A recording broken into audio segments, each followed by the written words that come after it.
সমস্ত সত্যি জেনে দীর্ঘ ২২ বছর পর সেনগুপ্ত বাড়িতে এসে ঠাকুমার মুখোমুখি হলো সুদীপা ও সুরূপা। হ্যাঁ বন্ধুরা, এমনটাই দেখতে পাবো আমরা অনুরাগের ছোঁয়া ধারাবাহিকের আগামী পর্বগুলোতে। পালিত বাবা মারা যাওয়ার আগেই সুদীপাকে তার সমস্ত অতীত সম্পর্কে জানিয়ে দেয়। যে সাধু তাদেরকে পেয়েছিল সেই সাধুর কথাও জানায়। তখন সুদীপা সেই সাধুর কাছে আসে, আর সেখানে এসে জানতে পারে তার আরেকটা যমজ বোনও ছিল, তার নাম ছিল সুরূপা। তার কাছেও সুদীপার মতোই একটা লকেট আছে। তাকে একটা বড় পরিবার দত্তক নিয়েছে, যার ফলে তারা দুই বোন আলাদা হয়ে গেছে।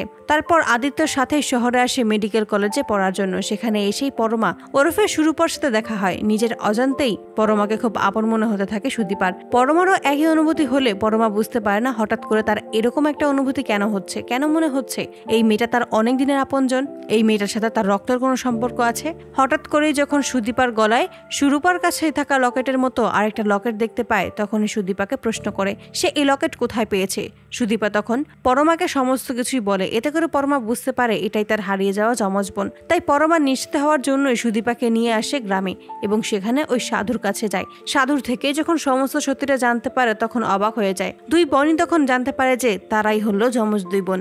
অপরদিকে সেনগুপ্ত বাড়িতে এখনো দীপা অপেক্ষা করে, তার প্রজন্ম নিশ্চয়ই তাকে খুঁজতে আসবে। ওই ভয়ঙ্কর ভূমিকম্পে তাদের বাড়ির সবাই সেখানে মারা গেলেও ভাগ্যক্রমে দীপা বেঁচে যায়।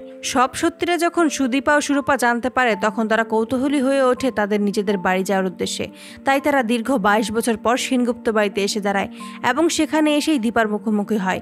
দীপাকে দেখেই বুঝতে পারে যে এটাই তাদের ঠাকুমা। তো বন্ধুরা, তোমরা এটাই তো চাও যেন এভাবেই সত্যি জেনে দীর্ঘ ২২ বছর পরে যেন সেনগুপ্ত বাড়িতে আবারও ফিরে আসে দুই বোন এবং সেখানে এসেই ঠাকুমার মুখোমুখি হয়। কমেন্টে জানাও। আর নিয়মিত আপডেট পেতে আমাদের চ্যানেলটি এক্ষুনি সাবস্ক্রাইব করে পাশে থাকো। ধন্যবাদ।